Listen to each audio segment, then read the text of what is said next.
नमो भगवते वासुदेवाय नमो नमः।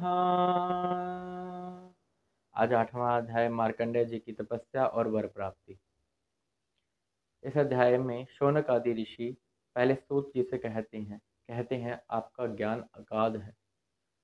आपने जिन शब्दों के द्वारा जिन महात्माओं का वर्णन किया, उनका नाम श्रवण करने मात्र से वो सद्गति प्राप्त होती है और हमारे जो कलिमल हैं, जो हमारे दुष्ट कर्म हैं, वह सारे के सारे मिटने लग जाते हैं। आपकी आयु भी बहुत ही बड़ी है सूत जी। हम आपको शत शत नमन करते हैं जो आपने हमें यह श्रीमद् भागवत महापुराण का बहुत ही सुंदर रूप से उपदेश दिया है और हमारे कृष्ण भगवान की इतनी सुंदर सुंदर लीलाओं का वर्णन किया है। अब हमारे मन में एक और प्रश्न है, आप इसे दूर कीजिए। वह कहते हैं कि मार्कंड जी के पुत्र हुए मार्कंडेय जी। अब इनके जो पुत्र थे यह भृगुवंशी कुल में ही उत्पन्न हुए। वह उनका प्रश्न यह है कि कहते हैं कि इन्होंने जीते हुए प्रलय काल देखा और ये प्रलय काल जब चल रहा था तो केवल यही बचे थे, बाकी कुछ भी नहीं बचा था। तो ऐसा किस कारण से हुआ? और जिस कल्प में हम हैं उसी कल्प में यह भी थे, तो प्रलय काल तो आना संभव सा नहीं प्रतीत होता, लेकिन फिर भी इन्होंने प्रलय काल देखा और सो प्रलय काल आया भी और ये बच भी गए। ये कैसे हुआ? हम इसके बारे में जानना चाहते हैं। सूत जी कहते हैं तुम्हारा प्रश्न बहुत ही सुंदर है और इससे लोगों का भ्रम मिट जाएगा जो तुमने मुझसे प्रश्न पूछा है। वह बहुत ही सुंदर रूप से उत्तर देते हैं। कहते हैं कि मार्कंडेय जी वह बहुत ही तपस्वी थे, अजर थे, अमर थे अपनी तपस्या के कारण और वरों की प्राप्ति के कारण।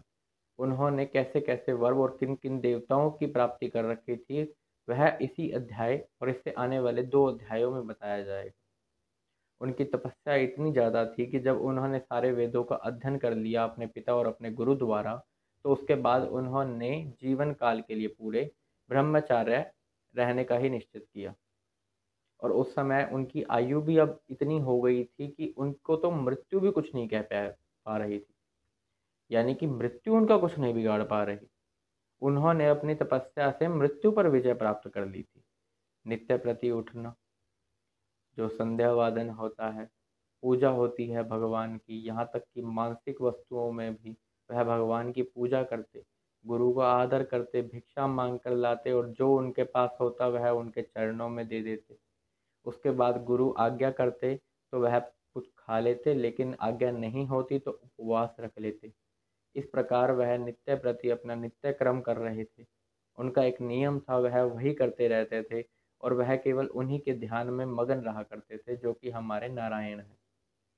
इतनी तपस्या हो गई, इतनी तपस्या हो गई कि ब्रह्मा जी, शंकर जी, यह आदि देवतागण यह सब देखकर हैरान हो रहे हैं कि इन्होंने मृत्यु पर विजय प्राप्त कर ली है, क्योंकि वह कुछ भी चाहते ही नहीं थे। उन्हें किसी प्रकार की कोई इच्छा नहीं थी। वे चाहते थे तो केवल उनके अंदर मगन रहना, नारायण भगवान के अंदर। इतनी ही बस उनके अंदर मगन और तन्मय हो जाया करते थे कि उन्हें अपना भी होश नहीं रहता था। ये भी नहीं पता होता था कि कौन आया है, कौन गया है, क्योंकि इतना तन्मय हो जाते थे वो भगवान के अंदर कि उन्हें कोई होश नहीं होता था। फिर शायद कोई उनके हृदय में आ जाए और तब जाके उनको शायद पता लगे कि हाँ, कोई मेरे सामने आया। अब इतनी ज़्यादा तपस्या और 6 मनवंतर बीत गए।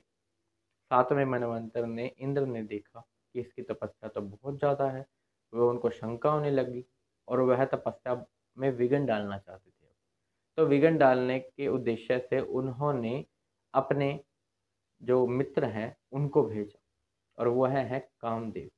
कामदेव के साथ मल्यानील, मद, लोभ, वसंत यह सब भी गए। तपस्या को भंग करने के लिए आश्रम पर पहुंचते हैं। उनका आश्रम हिमालय में उत्तर की ओर है, जहाँ पे पुष्प भद्रा नाम की एक नदी बहती है और वहाँ पर एक चित्रकला नाम की शिला भी है। तो वहीं उनका सुंदर आश्रम है और आश्रम की शोभा का तो क्या ही वर्णन किया जाए। एक तो समय उस समय का, तो वैसे ही प्रकृति बहुत खिली और फली फूली रहती थी, आज के समय के जैसी नहीं थी। वृक्ष, पेड़ पौधे सब बहुत ही बड़े बड़े हुआ करते थे। पक्षी चहचहा रहे होते थे, सुंदर धारा बह रही होती थी, इतनी साफ कि उसके अंदर अपना प्रतिबिंब देखा जा सकता था। पक्षी चहचहा रहे हैं, आसमान बिल्कुल नीला है और इस प्रकार इतने सुंदर वातावरण में वह भगवान नारायण के अंदर लीन हुए हुए हैं। उन्हें किसी चीज़ का होश नहीं है, वो तपस्या कर रहे हैं अपनी और वहाँ पर पहुँच जाते हैं इंद्र के भेजे हुए कामदेव, मल्लनील, मद, लोभ इत्यादि। अब ये तपस्या में विघ्न डालने के लिए अपना-अपना कार्यभार सँभालते हैं और कार्य इस तरीके से कि हवा जो है वह शुद्ध होती है अपने आप और शुद्ध होकर किस प्रकार से, जैसे वो फूलों में से हो गई, तो सुगंधित होकर वहाँ पहुँच जाती है। बसंत क्या करता है, वृक्षों की डालियों को थोड़ा-थोड़ा झुका देता है और वहाँ का वातावरण ऐसा हो जाता है जिससे कि काम उत्तेजना थोड़ी जागृत हो। उसी से तो तपस्या भंग होगी, तो वह ऐसे उद्देश्य से वहाँ आए हैं। अब उन्होंने अलग-अलग तरीके के प्रयास किए। कामदेव एक बाण लिए खड़े हैं, वो बाण जो है, ऐसा बाण है कि किसी पर चलाकर वह सम्मोहन हो जाता है, सम्मोहित हो जाता है, इसलिए उसको सम्मोहन बाण भी बोलते हैं। उनका जो धनुष है वह फूलों से सजा हुआ है। इस प्रकार बहुत ही सुंदर हैं कामदेव भी, क्योंकि वह सुंदरता के निर्माता हैं, पर हमारे जो नारायण हैं उनसे वह बहुत सुंदर है। कामदेव अपना वह बाण चलाने के लिए तैयार हो जाते हैं। सबने अपना-अपना प्रयत्न किया और एक पुंजक स्थली नाम की अप्सरा होती है, जो वहीं पर फिर गेंद से खेलने लग जाती है, कामदेव के कहने पर। तो वह बहुत ही सुंदर है, बहुत ही ऊँचा लंबा उसका कद है, क पतली उसकी कमर बताई गई है और जब वह गेंद को उछाल रही है, तो साफ-साफ पता लग रहा है कि उसकी आँखें कभी आकाश की तरफ जा रही हैं, तो कभी धरती की तरफ आ रही हैं।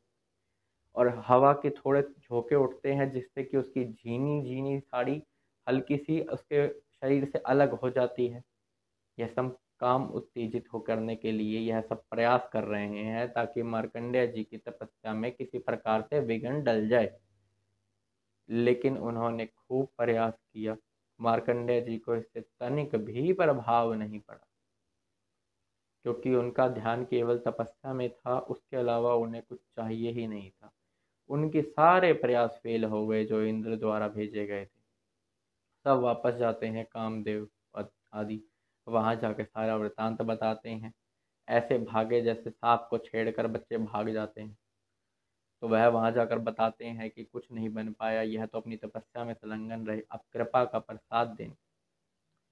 नर नारायण, वही स्वयं भगवान अपना सुंदर रूप लेकर उनके पास आते हैं। उनके सुंदर रूप को देखकर मार्कंडेय जी बहुत प्रसन्न होते हैं। उनका इतना सुंदर रूप है कि एक का गौर वर्ण शरीर है तो एक का सावल सावला शरीर है और उनको देखकर उनका मन गद-गद हो जाता है। वह रोने लग जाते हैं। इतने आंसू उनकी आंखों से बह रहे हैं कि गला रुंध जाने के साथ-साथ उनको अब दिखाई देना बंद हो गया है आंसुओं के कारण। जब वह उनके दर्शन करते हैं, वही नर नारायण जो कि इस सृष्टि के रचयिता हैं, अभी वह अवतार लिए हुए हैं। उनका एक आश्रम है बद्रिका आश्रम, जिसमें जाकर उद्धव जी ने भी तपस्या की थी, जैसा पिछले स्कंधों में बताया गया। वही नर नारायण साक्षात खड़े हुए हैं मार्कंडेय जी के सामने। कुछ समय तो वह चुप रहते हैं, बोल ही नहीं पाते, क्योंकि वह उनके प्रभु जिनकी वह तपस्या करते हैं, अपने हृदय में उनको विराजमान कर रखा है। जब वह उनके सामने खड़े होंगे तब उनका क्या हश्र होगा। प्रेम बहुत ज़्यादा हो जाता है। तो प्रेम के कारण वह पहले कुछ बोल नहीं पाते, सोच नहीं पाते, उसके बाद वह अपने आप पे थोड़ा काबू पाते हैं, अपने आंसू पोंछते हैं, उनको साष्टांग प्रणाम करते हैं।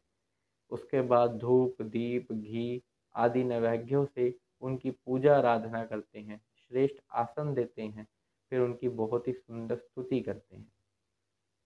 स्तुति इस प्रकार से होती है, कहते हैं कि भगवान आप ही इस सृष्टि के रचयिता हैं। सारे देवताओं की उत्पत्ति आपसे हुई है। यह सब जितना भी है, यह सब आपके द्वारा है। इनमें से एक भी चीज़ आपसे भिन्न नहीं है। लेकिन यह सब सच है या झूठ है, मैं ही नहीं समझ पाता। क्योंकि है तो आपके द्वारा बताया गया झूठ ही, कहा आपने ही है कि यह भ्रम है। अगर ये भ्रम है तो यह आपकी माया है। तो यह किस प्रकार से हो रहा है, मैं यह जानना चाहता हूँ।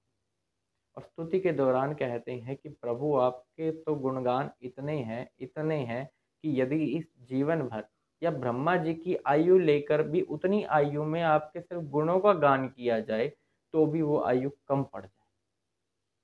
और जब उतनी आयु भी कम पड़ रही है तो यहाँ से इतना तो सिद्ध हो जाता है कि आपके गुणों के साथ आपके नाम भी अनंत है। इसलिए आपका एक नाम श्री अनंत प्रभु भी है। बहुत ही अपने मन से जो उनके हृदय में जिस प्रकार वह उनको विराजमान रखते थे, बड़ी सुंदर स्तुति करते हैं।